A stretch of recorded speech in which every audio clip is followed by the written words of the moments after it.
Ngasi numida wera fonki ba kangla pau digi maru eba pau khara khangasaraga miyam da khudo tamjige salai tere ki firal khompang na netuna karem kathai na kiba Kuki terrorist sing serak piraga ni haina governor na phongdorakle ibomsa salai tere ki firal khompang na netuna karem kathai na kiba Kuki terrorist sing pharaga maral gi matung ina serak piraga ni haina governor na MLA tere ki unavada thajaba pirakle haina lamlai kendra ke MLA case ibomsa na ngasi lamlai kendra ke sekta da leiba phidam pata rajya sabha ki MP sna jawbale simbana nungthabi khubam sengbat na bayeng simba lakpaga mari lenena phongdokhre tharam aduda MLA ibomsa na makha takhibada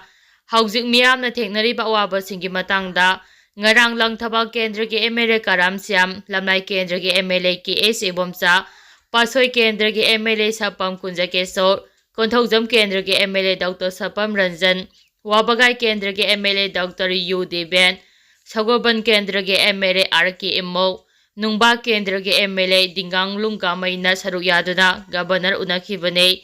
MLA Singi Mekede Ginumikaran ki Mamangda Apaba Makal gi Kulai Faiba, Kuki terrorist karana salai tere ki firalda karem kathaina duna, Taukiba lezat aduna matam khara ingtharuraba lala se, Amu Haugalakna bagi masa oirakadaure, Maralaiba sing pharaga batik saba cherak pibina bahajaki governor gi makedegi kampopida nomai pairaga football sanabada yaukhiba sing phagakhibagum salai tere ki firalda tawhaidaba thabok tawkhiba sing phagan haina thajaba pirakhi MLA singi makedegi PR lakpadagi nakal ani gi marakta nomai kapna bale phanba ngamduna laidiba lal asida achauba awanba ama purakpa ngamlei nomai kapna bale pangam kharabasu lengaki makedegi National Highway da free movement ya halagani hane lauthoki badude thabak ton thopa ngamdabada miyamna lengaki mathakta wahang kaya hangnarakle maram asuna haujik wari sanaba hauriba asi athubada tangdulai taba purakpa ngamnaba khongjau yangkhat hanbiyo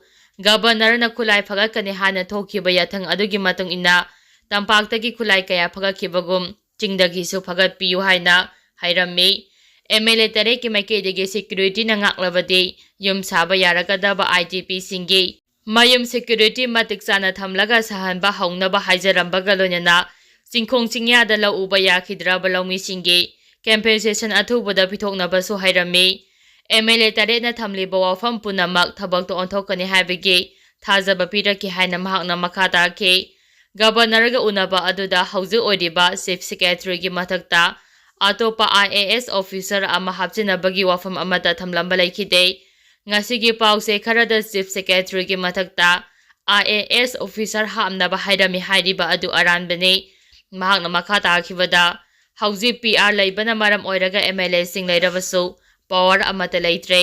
PR sang laibada kanagadaba karisu lairoi pupura government ama laibagi tangai fadaba laibana maram oiraga athubada lengak semba yanaba punna hona minarasi haiki makhatarapa pauda thengnariba lal aside araibane aikhoi masel gi marakta khongchep hainariba siniluribadi laisemba Rajya Sabha gi MP su oiriba ningthau laisemba sana jawbana haikre thengnariba lal aside araibane aikhoi masel gi marakta khongchep hainariba siniluribadi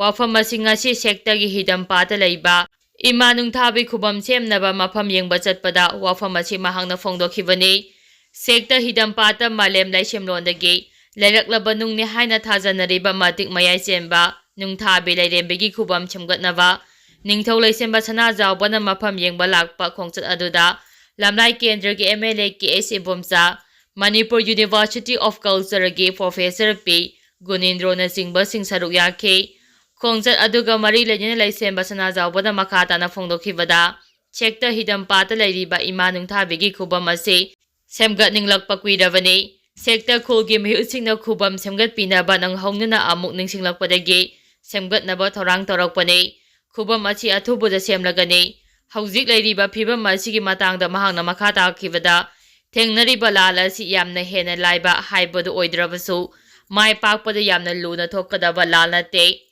Aikhoina soidina mai pakani lal thengnabada aikhoi amaga punchilaga honaminagadaba asida amagi asoiba amana social media da thagatuna karemnaba aikhoi masel singthananaba honnaduna leire lairiba phibam asidadi amana asoiba yoroklabasu ngakpibaga loinana semdokminanaba honagadabani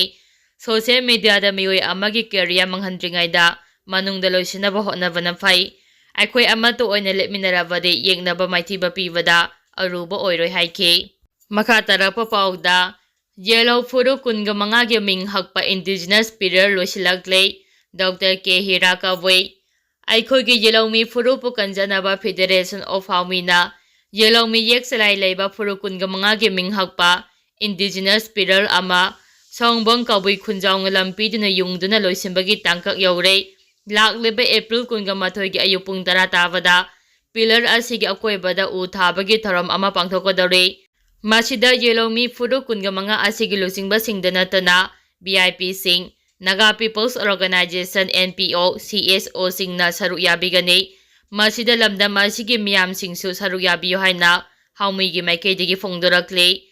ngasi kabo laikai Doralenda leiba haumi gi office pangthokiba paugi mifam amada haumi gi vice president Dr. K. Hirakawin hai sahi kaya sangna Kuki singna iramdam asigi yelomi singbo mulahna bahona dana lakle masigi saruk ama oina yelomi yek salai leiba lamdam asigi furu macha macha sing Kuki furup ne hana document kaya phongbada natana nung stone phawba yungduna khille masida natana Kangpobi district ki manungda leiba kom Liangmai Purum Kharamna chingba singi khol singbu Kuki village ne haina document semduna center thabada natana lal asida namduna yahonaba thorang sinduna lakle makhoi gi pandam di Manipur mache tana thugaina ba lal asida apik pa furup sing asibo victim ohenduna usin sinaba honabane maru oina aimol anal chiru chothe koirau koireng kom maring moyon mongsang purumna chingba sing ase Kuki tribe ta singhanaba honarakpa asigi mayokta yek salai leiba furup sing asina kayarak hanna makhoi Kuki tribe nate haina singdokhiba leiraga su ikai khangdaba machin thibada kiba phawdaba Kuki singna apikpa tribe singbu Kuki furup ta singsinaba honabade leptre indigenous period asina sahi sa kaya iramdam asigi yek sarai leiba furup singi saktam ama khinduna thamoragani haide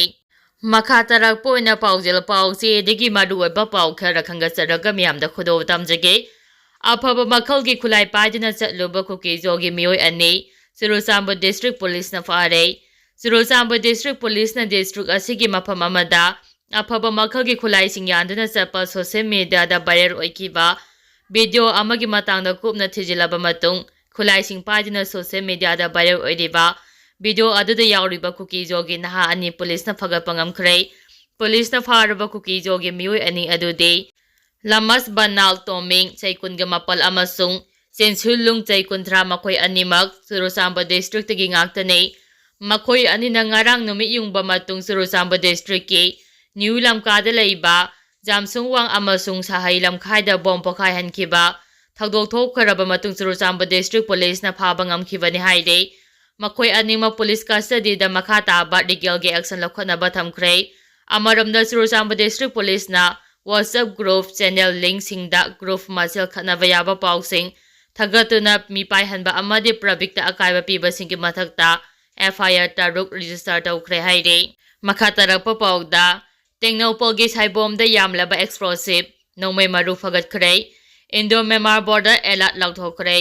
security force na Tengnopol district ki saibom area da masing yamlaba IED amade nongmai maru sing fagat khibaga loinana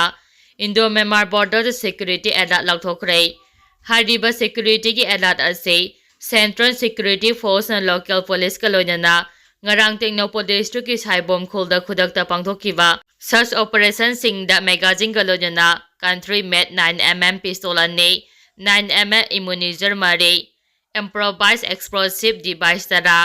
hand grenade Nepal amasung pompi cell nipan phagapangam ki haide official gi source na hai sathakiba search operation ase intelligence ki report matung ina saibom khul gi area da insurgency group ki miyoi sing changsilakadore habigi pau phongbadagi security personnel singna metal detecting amade sniper dog sing sijinaduna mafam aduda paksana chathakiba search operation aduda hariba polam sing asi phangba ngamkhibani official source asina makha taraduna hai Tengnopol district ki Indo-Myanmar border ga naknaba khol singda insurgency singna anti-social activity sing hengalakpana maram oiraga security da chauna singnarakle Maram asina Indian Security Force sing na hariba mafam sing asida security ki high alert lakthokhibani haide.